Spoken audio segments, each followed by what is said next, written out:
Coming up on Unpeeled, we're rocking and rolling with these new Hall of Fame selections. This popular music festival has people wishing for a house tour over this artist's performance. We're discussing how film studios are focusing on sequels more than originals. And this AI-generated content is going bananas on TikTok. All that and more, Unpeeled starts right now.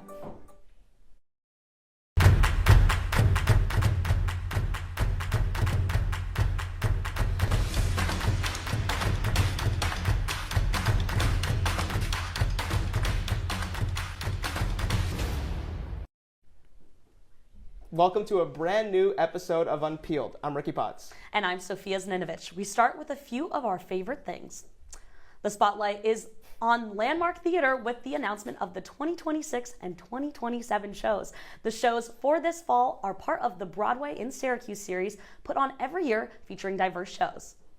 Starting in September, shows include the Jersey Boys, who are winners of the 2006 Best New Musical Tony, Hell's Kitchen, Sound of Music, The Bodyguard, and the 2024 Best New Musical Tony Award winner, The Outsiders.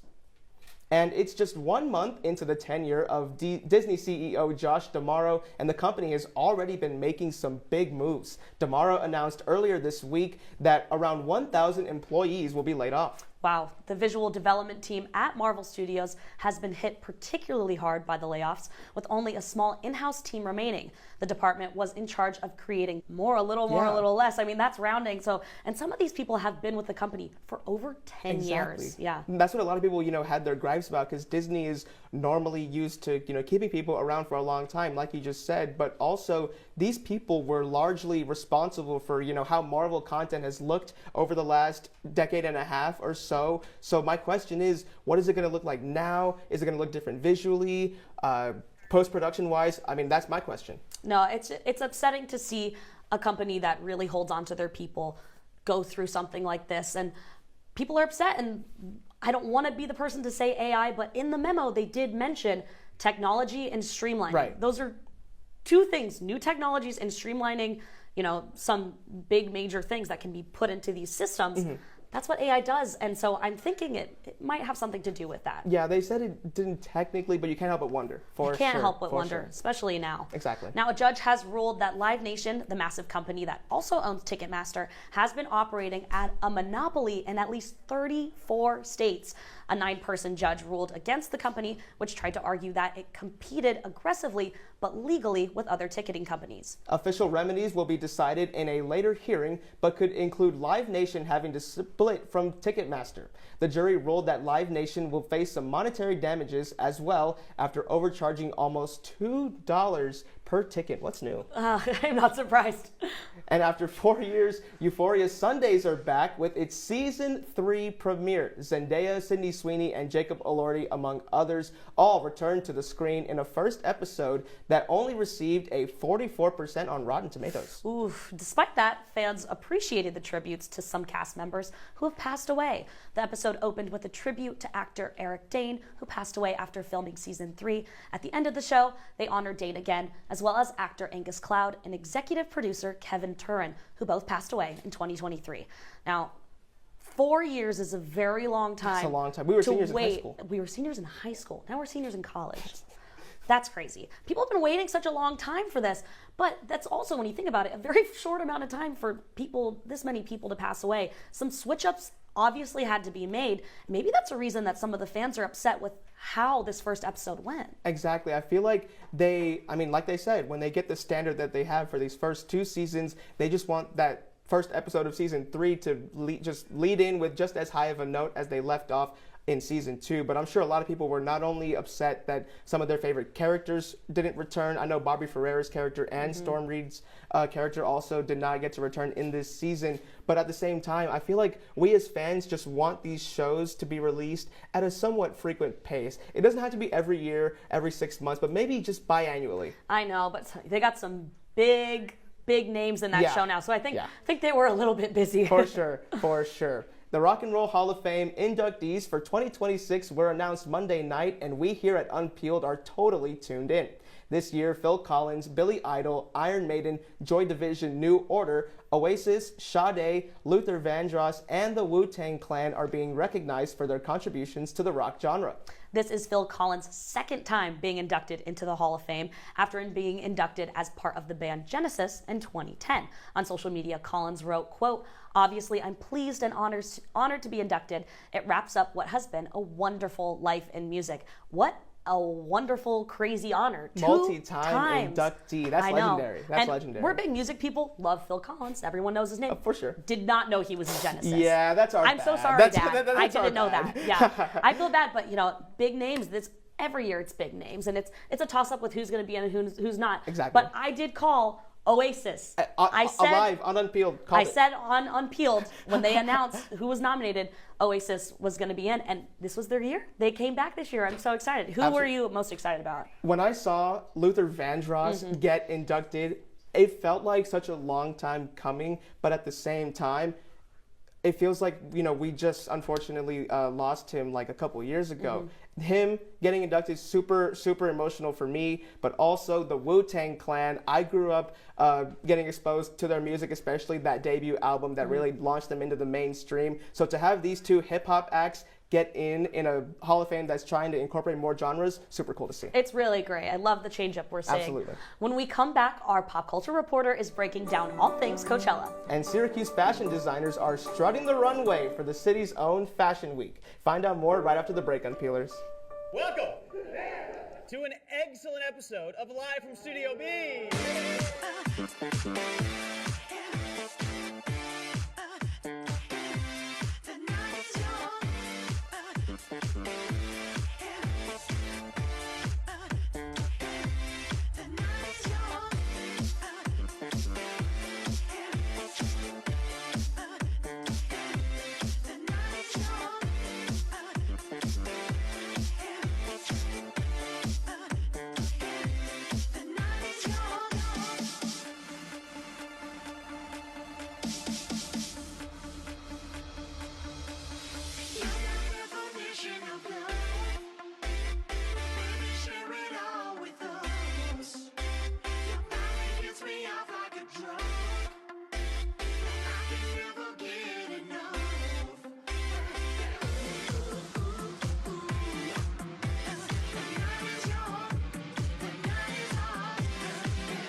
This past weekend was the first 3 days of the annual music festival Coachella. With surprise guests, old songs, and many, many outfits, this year's Coachella has already made its mark. Our pop culture reporter, Abby Tolchin, has transformed the studio into our very own Tolchella. Thanks, Rickie, and welcome to Tolchella. Since Coachella is all the way across the country, I thought I would bring it here for you guys and break down some of this weekend's top moments. On Friday, Sabrina Carpenter had her headlining debut. Her cinematic old Hollywood-themed set with the towering Sabrina Wood sign made this performance one to be remembered. She played 20 songs while also bringing out multiple surprise guests, like her Girl Meets World co-star Corey Fogelmanis. But she's not the only celebrity to get people talking. On Saturday, the performance I'm most upset I missed was Justin Bieber. Bieber went on stage with just himself, his computer, and screen shared for the entire crowd to see. In between singing his classics and more recent hits, he laughed with the crowd as he played some of his most iconic moments throughout the years, including his most recent "It's Not Clocking to You" meme. But for all believers, the moment that hit the closest to home was his duet with his younger self. He screen shared a video of a little Justin singing the song "Without You" and sang along. The crowd was almost completely silent, just embracing and taking in every moment. But the weekend didn't end on Saturday. Sunday's headliner was Karol G, making this the first Latina artist ever to headline Coachella. And she didn't disappoint either. Mid-set, Karol G brought out Becky G to perform their hit Mommy, as well as Mariah Angelique, turning the stage into a full Latin music celebration.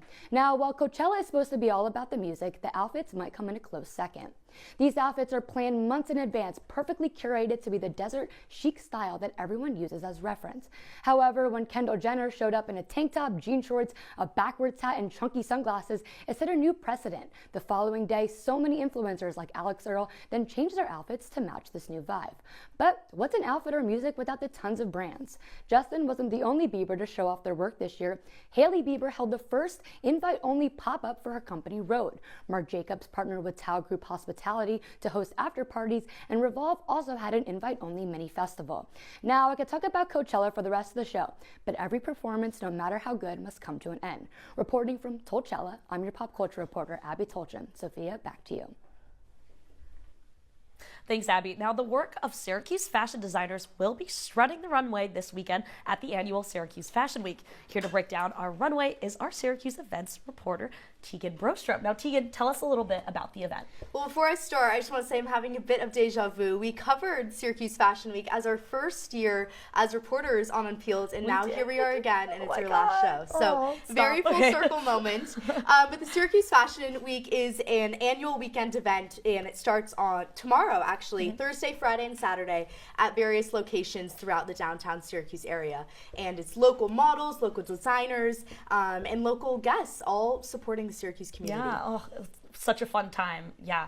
So tell us a little bit about what we can expect from the designers this year. Well, as you remember, big, bold colors and bold pieces are always a theme at Syracuse Fashion Week. And so I sat down with one of the designers for this week's show, and he has 10 models. His name is Paige Steinhardt. He owns Sun Shadow Designs, and he's a jewelry maker. And here's what he had to say about some of the pieces he'll be designing and showing.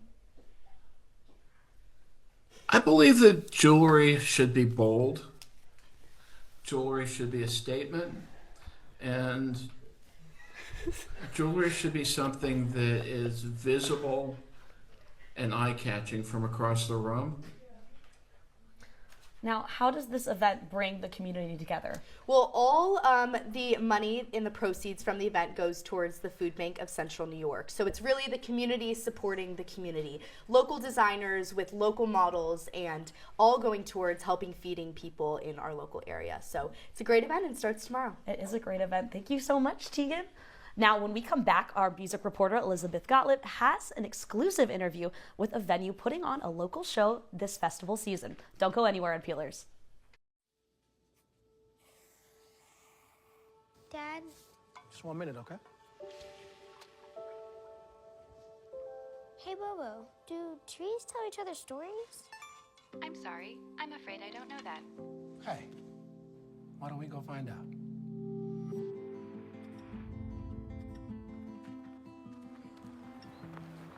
Listen.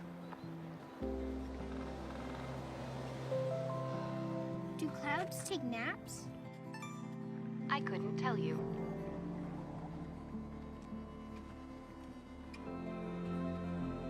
Can birds draw pictures? I don't have an answer for that. Dad, do stars visit their friends? Look!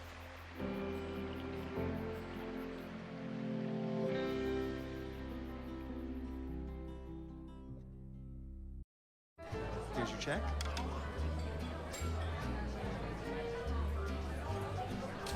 Oh, you got it. You know, since I got rid of my car, I really enjoy walking. Okay. God, no. Getting pulled over for buzz driving could cost you around $10,000 in fines, legal fees, and increased insurance rates. Oh, you're home early. You live with your mom? That'll set your game back a few years. Buzzed, busted, and broke. Because buzz driving...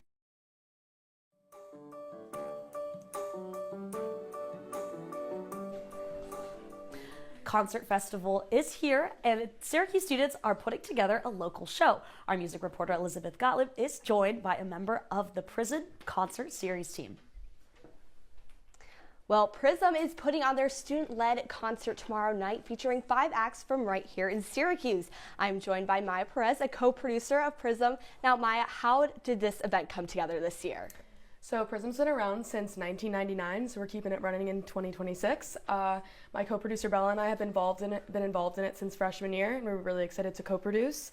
So we started implementing themes last year, and now we're excited about the Hollywood theme this year, featuring our 5 artists: Hydrogen, Cece Cosenza, Anthony Martinelli, Joby and Friends, and Cassidy. Well, that sounds like a lot of fun, but why is Prism so important for the SU music scene? So if you've been in the music scene or you're around it, you know that there hasn't been a lot of live music going on recently because of the house shows going down. And we're really trying to emulate that basement show vibe at Blue Seas this year, making it really accessible. You can walk down to Marshall Street and just pop in. Well, has there been any challenges that Prism has had to overcome when putting together this event this year? Yeah, definitely some challenges. The biggest one being that the university cut the music industry budget, which was for the extracurriculars. So we kind of had to work with no budget. We did it Shine Underground last year, but couldn't do that due to the budget issue. So we worked out something with Lucy Blues, and we're really excited about it. Well, where can students go to get these tickets? So just walk to Lucy Blues on Marshall Street, get $10 in cash, and then you get a raffle ticket upon entry, and then you can buy more raffle tickets when you're there for our raffles with Soundgarden, Funk and Waffles, and Theory. Amazing. And how has this week looked like with preparing for tomorrow's show? It's been really, really crazy, but we're really excited for everything. Excited to see the outfits. We're going to have a lookbook going up on the Instagram tomorrow, so you can follow us there, Prism_SYR. So all the stuff you'll need is there. Well, thank you, Maya, for joining us, and good luck with the concert tomorrow. But we'll send it over to Rickie. Thanks so much, Elizabeth. While Pixar is celebrating success at the box office, one of its projects is making headlines for a very different reason. Our Film Beat reporter Sophia takes a look at the film you'll never see and why. Yeah, thanks, Rickie. If you know Toy Story, Inside Out, or any of the films behind me, you know Pixar. Recently, the studio has been back in the spotlight with its new film, Hoppers, doing big numbers in the box office. But now, Pixar is making headlines for something you won't be seeing in theaters. Pixar quietly scrapped a nearly completed film called Be Fry. The movie followed 2 teenage best friends drifting apart until they discover their favorite TV show is actually real, and they're thrown into a big adventure. This is the kind of original, heart-driven story Pixar is known for. So why cancel it? The decision came from Pixar's chief creative officer, Pete Docter. He is the mind behind films like Inside Out and Up. Reports say the project went through multiple rewrites over several years, struggling to find the right direction. But here's where the conversation really starts. Disney executives also reported concerns about whether the film would appeal to a broad enough audience, specifically questioning if it would connect with younger boys. That decision is now sparking a big debate online, as fans are talking about how they feel Disney won't have a, quote, girl power movie, with some critics saying this is exactly what's wrong with Hollywood right now. Studios playing it safe instead of taking risks on original stories. Others say in today's box office climate, studios are under more pressure than ever to deliver guaranteed hits. Either way, Be Fry joins a growing list of projects that never made it past the finish line, despite years of work behind the scenes. And with Pixar already focused on feature releases, including more sequels and franchise films, it raises a big question. What stories are we missing out on before they even get the chance to be told? Rickie, I'll send it back to you. Thanks, Sophia. When we come back, one of the busiest months in sports is heating up. Be right back on Peelers. Well, Thomas, you've got pre-diabetes. But with more exercise and a change in diet, it can be reversed. I've tried exercising. It just makes me hungry for bacon. I love bacon, too. And who really likes to exercise? Not me. Me neither. Nobody. So we're good? What? Oh, you still have pre-diabetes. Big. Fancy pants peanut butter? A big screen television? You haven't even bought a sofa yet. A motorcycle? When your father finds out, he's gonna flip his shoes with 2 buckles? What do you even need 2 buckles for? Mr. Big Shot, buying whiskey shots for everybody in the bar. From the looks of it, I'd say nobody even remembers. Feed the pig.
welcome back, Unpeelers. While March Madness may be over, postseason sports is just getting started. The NHL and NBA playoffs begin this week, and here to break it all down is our sports reporter, Nathaniel Cunningham. Our last full show together, and we get to talk some ball. I know. I mean, what better way would we have to go out? Let's do this. It's a little bit ball. So you and I, we watch the sports, but you tell me, what teams are the favorites right now to win the NHL and NBA championships? Well, we'll start with the logo behind us, the NBA. And listen, Rickie, I know we're both Thunder fans. They're reigning champions. We expect a lot out of the Thunder. But really, any team out of the West could really come out of it. And I think a team that is underrated to sneak through, the Denver Nuggets. I think what this team has in the MVP, I know we want SGA to be that most valuable player, but Nikola Jokic is just so good, averaging a 30-point triple-double this season, and their depth it's going to come out in postseason play. On the flip side, in the NHL, there has not been a better team than the Colorado Avalanche this year. That's right. They have just been stellar. Not often do you see a team dominate from October through the end of the season. The Avalanche are doing that, trying to win the first Stanley Cup in over 5 years. If Denver gets both championships, that would be a crazy year for the state of Colorado. But I have to ask, who's looking to prove the most in this postseason? Well, we talk a lot about the Western Conference in the NBA, and that's because the Eastern Conference is so weak. The most to prove has to be Cade Cunningham and the Detroit Pistons. Right. I mean, what these guys have done has been absolutely stellar, but they weren't expected to do that this year, especially after Cunningham went down with the collapse long earlier in the season. He's been back from injury. This is the Detroit Pistons team that surprised everybody. They have a lot of expectations. But again, on the flip side, when you look at the NHL, nobody has more to prove than the Edmonton Oilers. Back-to-back Stanley Cup Finals appearances, back-to-back Stanley Cup Finals losses. When you look at Connor McDavid, his time is running out. Even though he's still young in his career, his time is running out to win a Stanley Cup. He's got to do it now, or it's just not going to happen. Yeah, the conversations have been boiling about him for sure. But really quick, I have to ask, what does this mean for viewership since both these playoffs are going at the same time? Not really a lot is happening with viewership, Rickie, because when you look at both of these leagues, they're small markets that are winning these tournaments now. You're not having major networks. A New York team hasn't won or hasn't been to a conference finals in 5 years, Rickie. Yeah, it's going to be a very chaotic playoffs. I'll head it over to you, Sophia. Love Island is often known as a highly praised reality TV show with human characters. But what about an AI-generated series starring entirely fruit? Stay with me. Our social media reporter, Maddie Ritter, is here to explain AI Fruit Love Island to us. Well, that's right, Sophia. The hot new bombshell that just entered the villa, or should I say the fruit bowl, is a plum. Plumero, a 24-year-old from Barcelona, is making his mark as one of the main characters in an entirely AI-generated version of Love Island. Each character is a different fruit: watermelina, bananito, cherita, and more. The 1-minute daily episodes have garnered over 3.3 million views on TikTok. Although they are being posted by an anonymous account, celebrities like Joe Jonas and Zara Larsson have admitted to tuning in. So in theory, this seems like lighthearted content for TikTok users to enjoy. But in reality, this content is running into trouble. Celebrities like Larson and Jonas have made public comments about the videos and are facing backlash from fans. This has led them to remove themselves from the conversation as a whole. Experts say that this content is, quote, cheap entertainment preying on shortened attention spans, end quote. There are also AI fruit parodies of popular shows like The Summer I Turned Pretty. But not only are these parodies blatant copies of already existing media, but they're harmful to our environment. Studies show that AI-driven data centers can consume nearly 1.7 trillion gallons of water by 2027. Digital media experts say that these videos are likely created through Object Talk, a ChatGPT feature that generates scripts that are later plugged into an AI video generator. These quickly created videos become easily consumable and begin to pollute the For You page on TikTok. It's unclear what the future holds with these videos or how far they might go. But for now, it's probably best to consume human-generated media. Guys, back to you. Thanks, Maddie, and I agree. I think I'll keep it to human shows. When we come back, spring has officially sprung here at Syracuse. And Unpeeled, we're breaking down all the campus fashion choices. Don't go anywhere, Unpeelers.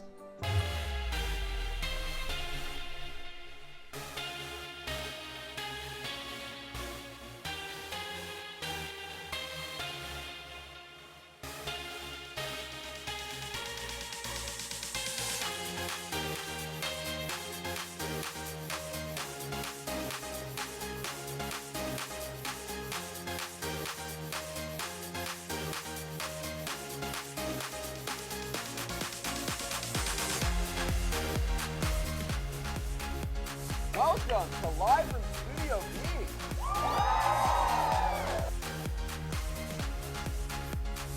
Welcome to another episode of Culturally and Technically Legal. Previously on Survivor. Welcome back to the Esports Juice Box, where we break down this week's esports news into digestible sizes for easy consumption.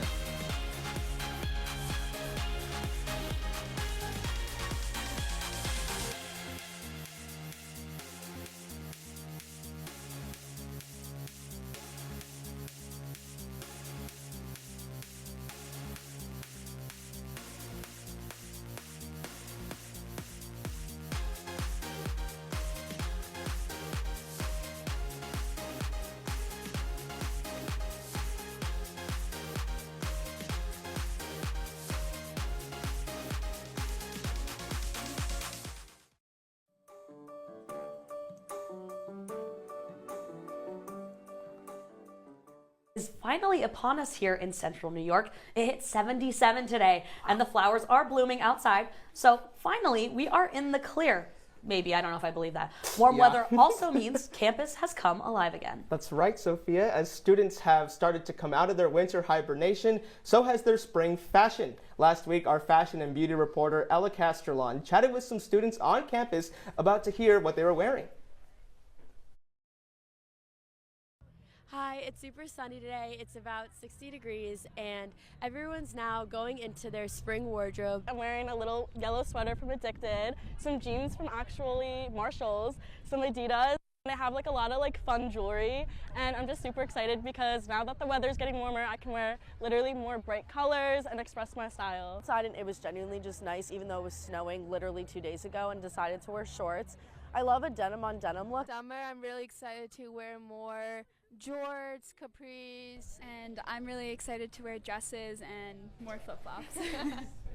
I feel like we've been waiting for this since like November 1st, like legitimately. It's every year it's like this, and I know it's warm now, but it was literally, there was a thunderstorm this morning, and then there was snow last week, and then I was like, I sweat all my makeup off before I got here. Like, I had to redo everything, and I was wearing a dress outside today. So confused, but that's Syracuse for you. So what's your go-to, like, when it does warm up here, finally, what are you wearing usually? I love skirts. I have so many skirts. I don't love shorts. I, like, have worn a skirt the last, like, 3 days. Any form. What about you?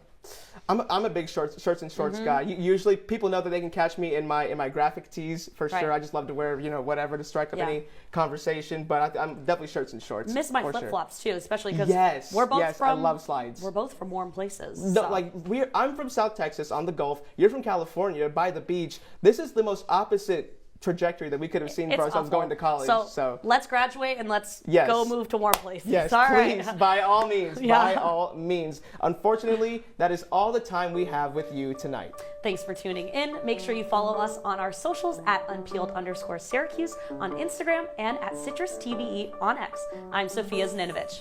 And I'm Rickie Potts. We'll see you all next week for our senior special season finale. From all of us at Unpeeled, have a fashionable night, Syracuse.